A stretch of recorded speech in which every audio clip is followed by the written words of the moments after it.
So I realized as I started editing this video that my microphone was a little too close when I did my recording, and I'm afraid I have too many projects to re-record, so just bear with me and I'm sorry. Love you. Welcome to Jurassic Park.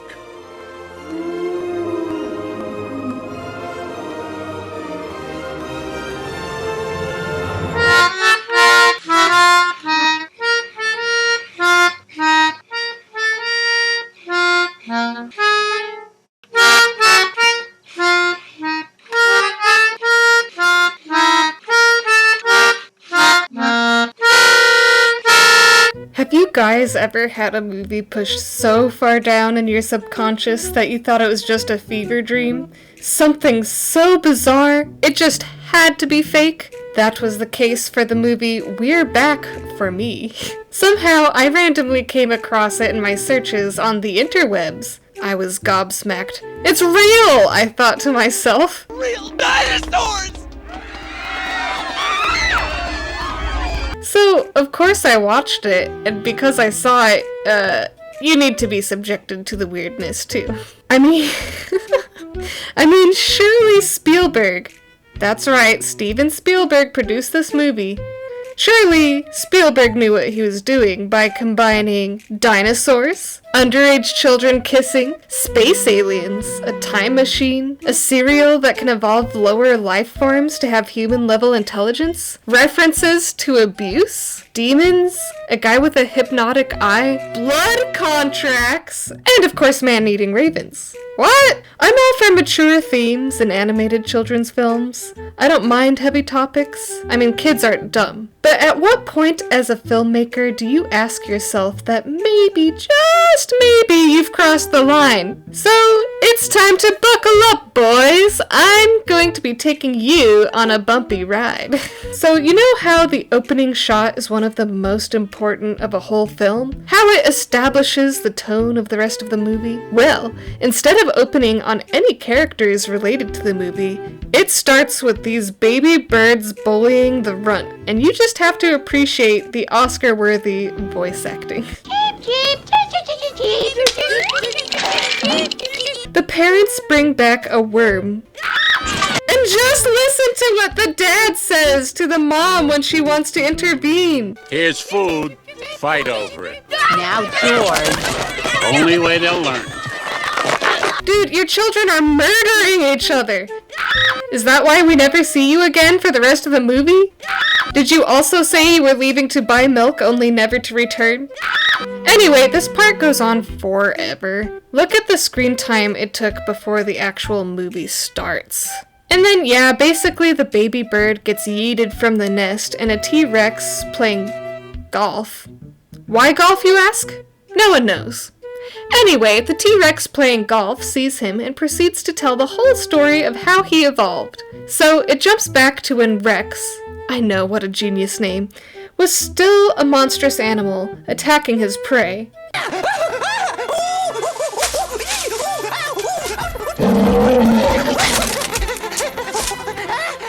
Holy, dude, his design is so cool! Now I'm sad that most of the movie is him looking not like this. What causes his amazing transformation, you ask?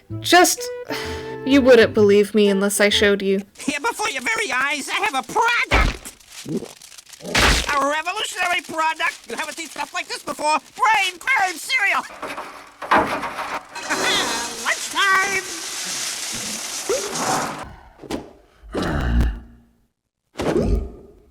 Yeah, wow. So Rex meets the other dinosaurs who ate the brain-altering cereal, Brain Grain, and they all look... let's just say they look goofy. Their names feel like the writers drunkenly threw darts at a board with random words. Woog, Dweeb, and Elsa. Oh, pardon my wingspan, won't you please? He's gotta have mustard on it. And don't forget the sauerkraut. I was amazed by the sauerkraut. She laid an egg. I feel such a fool, but I must say it. You are a rough and handsome fellow. Forgive me. These characters really don't do much in the film other than eat hot dogs and hang out with Rex. Soon, Vorb, did I mention the alien's name is Vorb, introduces the dinosaurs to Captain New Eyes, who explains he made a machine that can hear the wishes of children, and the one wish he'd heard most of all was that kids want to see real dinosaurs. Not gonna lie, this scene is oddly wholesome and sweet. I wish all the dinosaurs were to be here right now. I wish I could see a Tyrannosaurus Rex. Rex? Why, Captain, that's me! While simultaneously being creepy at the same time. I know this isn't the movie to criticize for being unrealistic, but I highly doubt the common wish between all children would be seeing real dinosaurs. Wouldn't we be hearing more of this? I wish my sister was nicer to me. Well, Captain New Eyes tells the dinosaurs that he created them to fulfill this wish, and warns them to avoid his evil twin brother, Screw Eyes. He instructs them to meet up with his friend from the Museum of Natural History, and honestly, I don't know why he didn't just drop them off there to begin with. Why would it be easier to transport 4 huge dinosaurs through the city? As far as I know, the friend only has access to a tiny moped. Well, Captain New Eyes drops them off at the pier where the dinosaurs encounter Louie, a boy running away to the circus.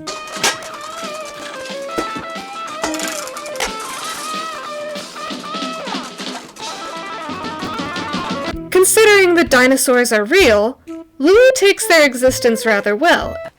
The name's Rex. What's yours? I think my name's Louie, but seeing you's giving me doubts about my brain. And immediately decides he can use them to his advantage to be accepted into the circus. Randomly, Rex falls into the Hudson River and Louie uses a nearby machine to pull him out. So now the dinosaurs feel obligated to help Louie. Plus, Rex remembers him from the wish bubble. So they all completely forget about the person they're supposed to meet and don't even leave anybody behind to explain the situation. They just follow the boy to find the circus. Glad to see the brain grain is working so well. Speaking of which, the brain grain makes them pretty smart for dinosaurs, but they're extremely stupid compared to humans. I mean, to be fair, they haven't been educated. But considering how Captain New Eyes dropped them off without making sure his friend would be there, shows that New Eyes isn't that smart. He may be inventor smart, but not street smart. Definitely couldn't be a parent. The first rule of taking care of children is you don't leave them anywhere until you know they made it safely or are in the care of someone else. The dinosaurs seem to have child-level intelligence. Captain New Eyes, you fail. And you fail. And then, of course, they just barely miss Captain New Eyes' friend. And the rest of the freaking movie, she is so completely oblivious to the obvious dinosaurs causing ruckus everywhere. And I guess that's the joke, but it doesn't come across very well. And she spends all of her time pasting these exhibit posters for the dinosaurs. It's good to know that in the museum, she's not going to overlook anything. She's the best person to hire. And oh my gosh, you have to see this animation of people walking. It's honestly kind of impressive for the time period. I can imagine some poor animator had to sit down and draw so many drawings. When suddenly, the animator suffered a fatal heart attack. So then Louie gets this bright idea looking at this amazing fly poster and asks Elsa to fly him around in order to find the circus.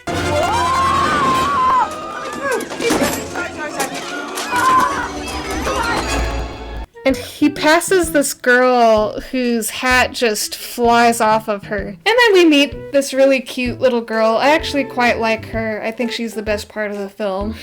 So yeah, Louie meets this cute little girl named Cecilia. They have a conversation about her parents and how she's so lonely. Just listen to what he asks her. What about your parents? Do they beat you?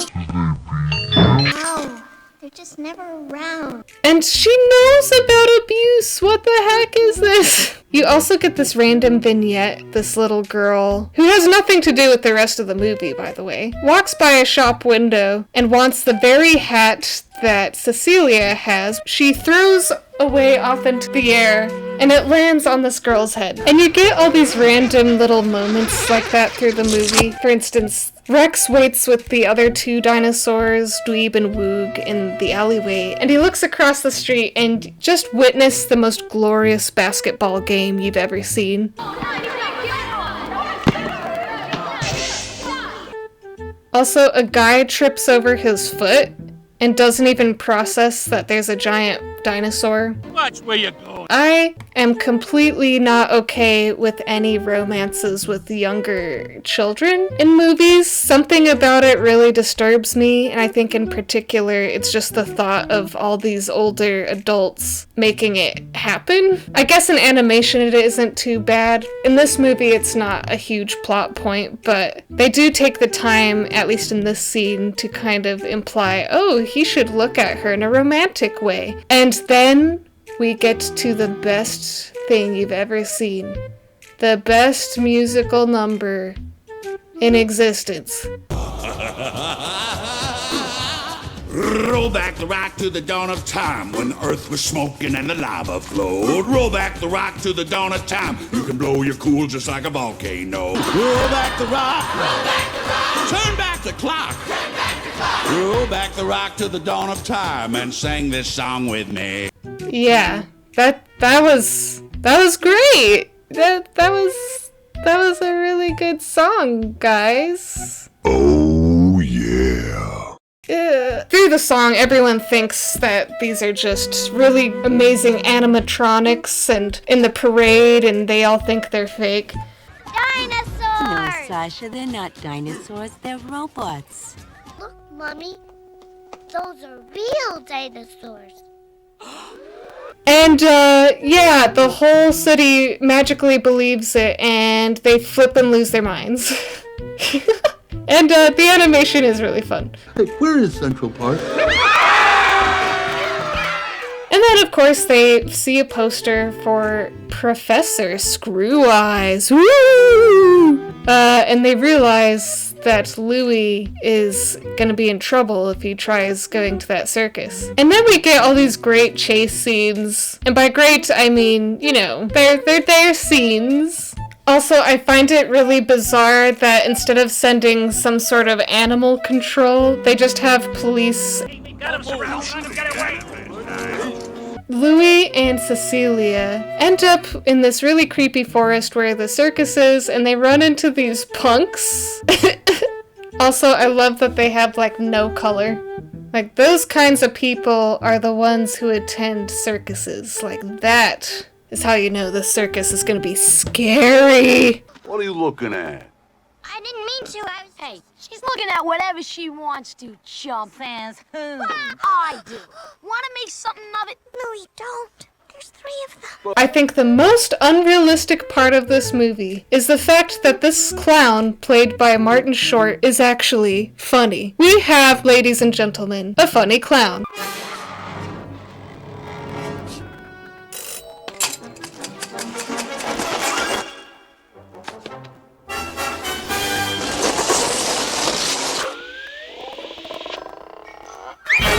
And the kids see his little performance that he was giving to Professor Screw Eyes all alone for some reason.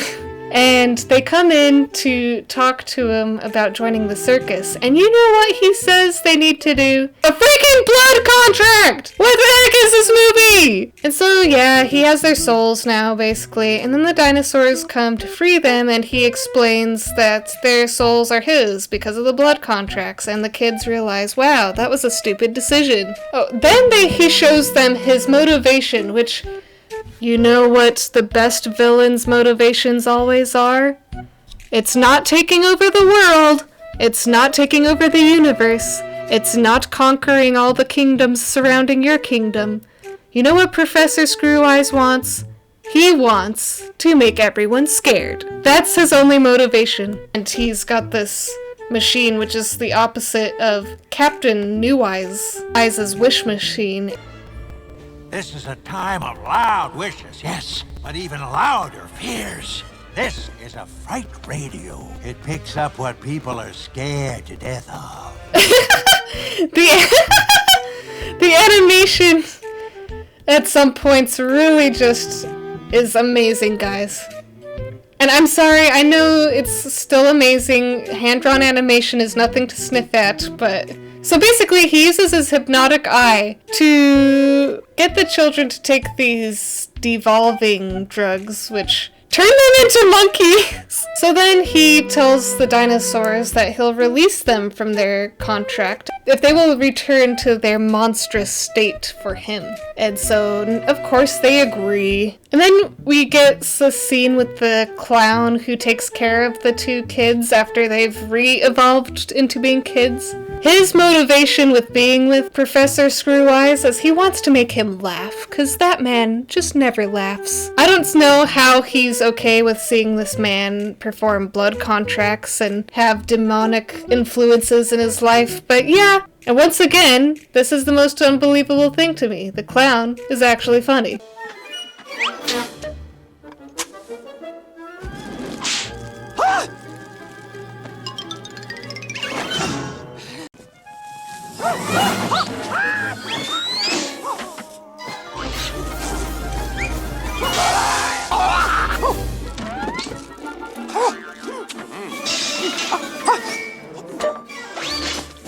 And he's got like a god-level tier of performances. I think he is actually a god. So, how are Louie and Cecilia gonna save their dinosaur friends from being actual dinosaurs?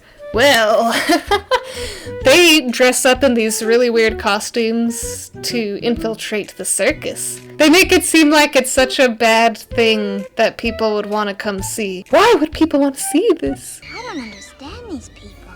Don't you see? That's why they come, to get scared. And when people get spooked, they way overreact.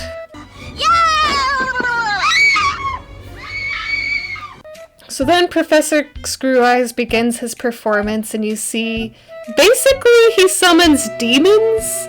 That's right, demons are in this movie! I find it funny he doesn't end with that as his climax to the show. His climax to the show is the dinosaurs. Demons are more believable to people than dinosaurs, apparently. Smelling salts here, 2 for $1. Not gonna lie, the smelling salts joke is pretty good. Did someone just run on that man's face? Anyway, Professor Screweyes uses his hypnotic eye to prove that he can tame even the most monstrous and terrifying of creatures, the Tyrannosaurus Rex. People just gloss over the supernatural elements of this movie a little too much. And let me just show you the greatest shot in the entire movie. Yes! That woman screamed so hard that the hair follicles just poof! And people are so scared of the dinosaur, they start running away from the pews. And I'm sitting here going, you're more scared of this dinosaur than the demons? The demons! Rex gets startled out of his hypnotic state, and he goes to eat Professor Screweyes. But before he can do that, he is reformed by Louie, who reminds him of who he is on the inside, because the name Rex means you are a king. So I guess that's kind of heartwarming. What a good lad. What a good Louie. This is such a cool monster drawing, and then he turns into this Gumby dinosaur. And the crowd goes wild, la la la, happy, happy. All the other dinosaurs turn back to normal, and then, wow! Captain New Eyes randomly appears with his awesome spaceship, and also we get this kiss scene between the two kids, and I'm not okay with that. And then Elsa, the pterodactyl, decides, yeah, I'm into Rex. You're like, I know you're not my species, but I don't know which is worse. Apparently Vorp is into it though, so. And then the clown comes by to quit. Keep my last check, buddy! Here's my shoe. My nose, my horn, my buzzer, my fake arm, my backstage passes, my hat, my rabbit, his backstage passes, my fake fangs, a few birds, my pogo stick, my donkey ears, my extending tongue gag. I can't even get these anymore. My lucky whale tooth, and a giant clam that opens to reveal the American flag held by a merman and a normal brother Richard. And yes, the man is eaten by crows. And then the ending, the dinosaurs end up at the museum with that extremely incompetent friend of Captain New Eyes. She leads all these kids in without their parents, because they can't possibly let parents in. Once again, the parents are failures in this entire movie. She brings them in so that they can appreciate the dinosaurs for being real. They're real, guys! They're alive! And then it comes back to Rex ending his tale with that stupid bird. It was all a moral for the bird to appreciate his family, his mom who was overprotective. The whole story is for this bird to learn his lesson. That's the movie. That is the movie. The movie's certainly something. I don't even know what to say about it. It's bizarre. Nonetheless, I still appreciate that it was made. I think there was certainly passion behind it. People obviously loved what they made. But if you enjoy it, let me know in the comments. But for me, I legit thought that this was a figment of my imagination until I somehow stumbled upon it. So thank you for joining me on this bizarre dinosaur alien blood contract adventure. But now it's time for you to go find your own.